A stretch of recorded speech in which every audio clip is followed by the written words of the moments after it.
Convicted sex trafficker Ghislaine Maxwell says she will testify openly to lawmakers about her longtime associate Jeffrey Epstein if President Trump grants her clemency.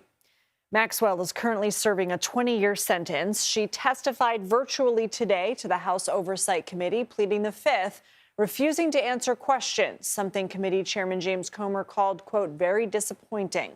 Her appearance and bargain for clemency comes as lawmakers were today allowed to review an unredacted version of the Epstein files. While few details were shared, members of Congress reacted to some of what they saw. It's disgusting. There are lots of names, lots of co-conspirators, and they're trafficking girls all across the world. I mean, it's exactly as people thought it was. It's that, and more, unfortunately. CBS News congressional correspondent Nikole Killion joins me now from Capitol Hill. What members of Congress viewed the files today, and should we expect to learn any new details? Well, obviously, this was the first day that lawmakers have had the opportunity to see these unredacted files. We obviously heard not only from Congressman Moskowitz there, but also Jamie Raskin, the ranking member on the Judiciary Committee, as well as Tom Massey, the Republican from Kentucky, and Ro Khanna, Democrat from California, both of whom were the authors of that legislation pushing the Department of Justice to fully release these files. They emerged a short time ago where they told reporters that they saw the names of at least 6 individuals, 6 men, names who that were redacted, that they expressed some concern about, including one that they indicated could be high up in a foreign government. So obviously we're expecting to hear from the Attorney General later this week before the House Judiciary Committee. They say they intend to ask the Attorney General why some of those names were redacted, but that is something that we have heard from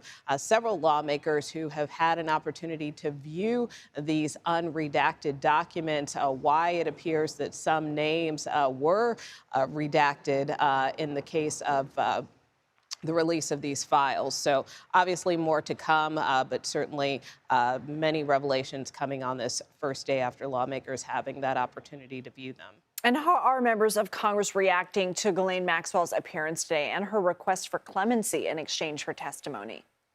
Well, it was expected, although the chair of the committee, James Comer, expressed disappointment that Ghislaine Maxwell did invoke the Fifth Amendment. Obviously, many lawmakers were prepared to ask her questions and certainly see her as a central figure in terms of Jeffrey Epstein and, you know, his sex trafficking ring. So there were a lot of questions that lawmakers wanted to get at, but were unable to since she invoked the Fifth. So for that reason, obviously, this was a very short deposition. It was a virtual deposition.